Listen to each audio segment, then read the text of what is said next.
안녕하십니까. 거꾸로 투자하는 쇼킹 부동산입니다. 이틀 연속 부동산 뼈 때린 한국은행 시작해보겠습니다. 그 전에 구독으로 인생 바꾸시기 바랍니다. 자, 어제 한국은행에서 발간한 보고서가 화제가 됐었죠. 이 영상 올려드렸습니다. 바로 최근 인플레이션 논쟁의 이론적 배경과 우리 경제 내 현실화 가능성 점검이란 보고서였습니다. 자, 이것으로 어제 좀 떠들썩거렸었죠. 왜? 물가 상승 압력이 더 커질 것이다. 한국은행에서 직접적으로 경고를 했다. 그것 때문에 지금 언론들이 난리가 났었는데 왜 이것이 중요했냐? 처음으로 구조적 인플레에 대한 전망이 나왔다는 거죠.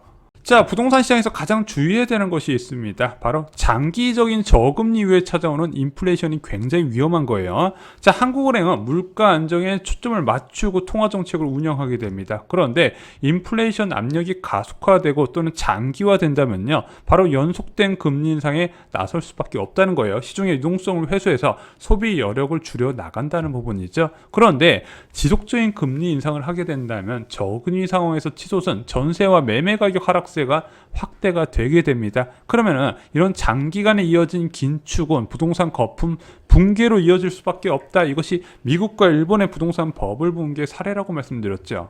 자, 공교롭게 그 다음날 어떤 보고서가 나왔나 살펴봤더니 주택가격 변동이 실물 물가에 미치는 영향의 비대칭성을 분석한다는 자료였습니다. 좀 쉽게 설명을 드리면요, 부동산 가격 급락 시에 경제에 어떤 영향을 줄까 분석한 보고서였습니다. 그래서 조병수 물가연구팀 과장과 이중옥 물가연구팀 과장 그리고 권이나 물가연구팀 조사역이 합동조사한 보고서입니다. 이런 보고서에 보면은 이렇게 나와 있어요. 한국은행의 공식적인 의견은 아니고 조사원들의 개인적인 의견이 첨부된 자료다, 이렇게 이야기를 하고 있는데 언론에서 그게 받아들이지 않죠. 특히 이 보고서에서 일부 내용을 추려서 제목을 굉장히 자극적으로 달았더라고요. 집값 20% 폭락한다면 한국은행이 섬뜩한 경고, 이렇게 나와 있는데 실제 이 보고서는요, 집값이 얼마나 하락할까를 전망한 보고서는 아니었습니다. 자, 아마 많은 분이 궁금하실 내용이 있을 겁니다. 집값이 진짜 폭락하면 어떻게 될까? 자, 얼마 전에 이재명 경기도지사가 기자간담회에서 이렇게 밝혔어요. 자, 부동산이 올라가는 건 불평불만의 대상인데 폭락하게 되면 금융체계 위기로 이어진다. 그래서 정부 당국자, 부동산 정책 담당자들이 부동산 정책을 세울 때 좀 소극적으로 세우게 되는 원인이 되지 않았냐, 이렇게 생각을 하고 있다. 그래서 나는 폭락하게 될 경우에도 대비책을 만들겠다. 일정 수준 이하로 집값이 하락하면 정부가 개입해서 매수하고 임대주택으로 전환시키겠다. 그때까지 폭락시키겠다, 이렇게 이야기를 했는데요. 자, 이번 보고서는요, 집값 폭락이 실물 경제에 미치는 영향을 좀 분석을 했습니다.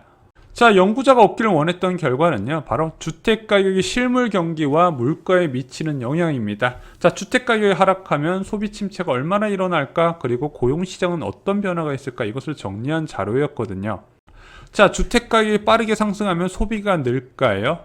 자, 연구 보고서에 이렇게 나와 있습니다. 과거에 비해서 주택가격 상승 시 소비 증가 효과가 적다고 합니다. 자, 연구원은 세 가지 이유를 들었어요. 첫 번째는 주택 보유자와 미보유자 간의 반응의 차이가 크다. 당연히 미보유자는 자산가치 올랐다고 소비 늘릴 수 있는 상황이 아니기 때문에 당연히 늘어나기 어려울 것이고, 주택 보유자도 생각보다 소비를 증가시키지 않더라. 자, 그 이유를 생각해 봤더니 고령화에 따른 예비적 저축 유인의 확대에 주택 팔아서 이익을 그냥 소비로 마구 쓰는 게 아니라 미래의 은퇴 자금으로 쓴다, 이 부분이죠. 또 하나, 부동산 수익에 대한 과세가 강화되다 보니까 마음 놓고 돈을 쓰지 못하더라. 시세 차익 5억 났는데 이 중에서 세금으로 한 1억 5천 뛰어가면은 나는 세금으로 많이 납부했다 생각하기 때문에 생각보다 소비를 늘리지 못한다는 부분이죠. 자, 그런데 부채 상승을 동반한 집값 상승은요, 소비 확대를 오히려 억제할 수 있다고 봤습니다. 금융 비용 증가로 소비 제약이 발생한다는 부분이죠. 쉽게 말씀드리면 한마디로 집값 급등이 경제에 좋을 일은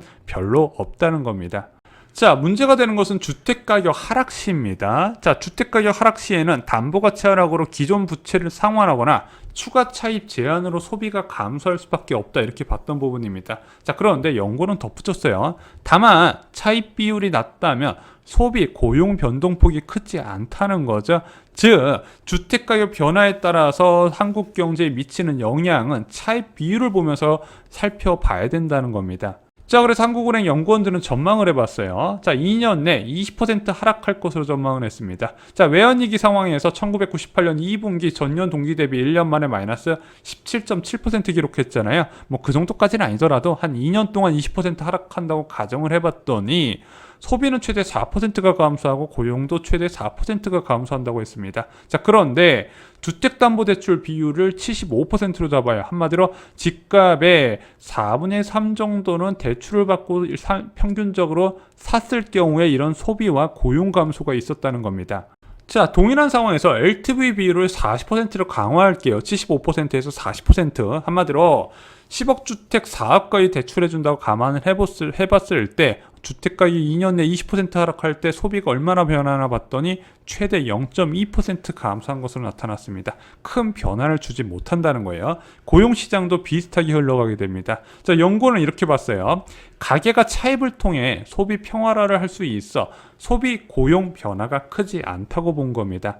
자, 현재 대한민국의 평균 LTV는요, 은행권 LTV 2020년 말 기준으로 45%가 나옵니다. 그래서 이 보고서에 의하면요, 부채 의존도가 높지 않기 때문에 외환위기 수준에 하락해도 문제는 없어 보인다. 지금 보고서는 이렇게 해석이 되고 있습니다.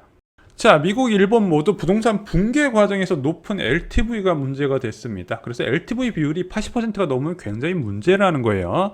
자, 미국과 일본 어떤 과정을 거쳤냐? 주택가격이 하락을 합니다. 그런데 주택가격이 주택담보대출 비율 이하로 떨어지기 시작해요. 그럼 은행에서 추가 담보를 요구하게 돼 있어요. 왜? 자기네들 살아남아야 되니까. 그럼 그것이 더 많은 급매물을 양상시키고 추가 하락을 이끌더라. 그럼 다시 은행에서는 추가 담보 요구를 하고 다시 그것이 급매물 증가, 추가 하락 이런 식으로 끝없는 폭락으로 이어진다는 부분이죠. 그래서 최근에 정치권에서 뭐 LTV를 90%를 풀자, 무주택자 LTV 80%를 풀자, 왜 이런 소리가 나오는지 좀 모르겠어요. 그렇다고 이것을 이야기하는 사람들이 이런 기본적인 경제 상식을 안다 모른다? 아는 사람들이 이런 이야기를 하더라고요.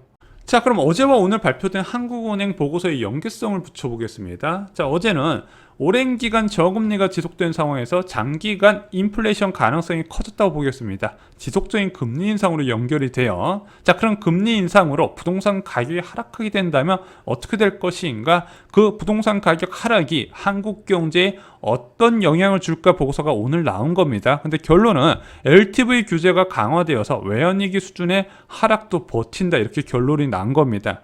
자, 언론사들은 이렇게 표현을 썼습니다. 연일 금리 인상 명분을 쌓는 한국이라는 거예요. 집값 상승세 우리 경제의 부담이다. 자, 그래서 앞으로 지속적인 인플레이션이 올 가능성이 큰데 지금 상황을 그대로 두면 위험해서 미리 대비를 해야 된다. 그래서 이준학 오늘 총재도 계속해서 금융 불균형에 대해서 우려를 나타내고 있고 거기에 포커스를 맞춰서 연내 금리 인상을 진행한다고 이미 언급을 했습니다. 자, 그러면은 미리 대비하는 과정이 뭐 금리 한번 올린다고 되겠습니까? 계속해서 올리겠죠. 계속해서 금리를 올려가는 과정에서 집값이 하락이 동반되더라도 문제가 없을 것이다. 이렇게 이어지는 부분입니다.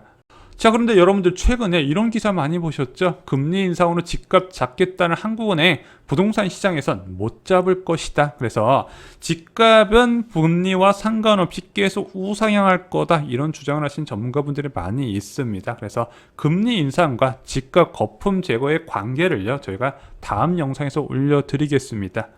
이상으로 쇼킹 부동산 마칩니다. 좋아요, 구독, 공유 꼭 부탁드립니다. 감사합니다.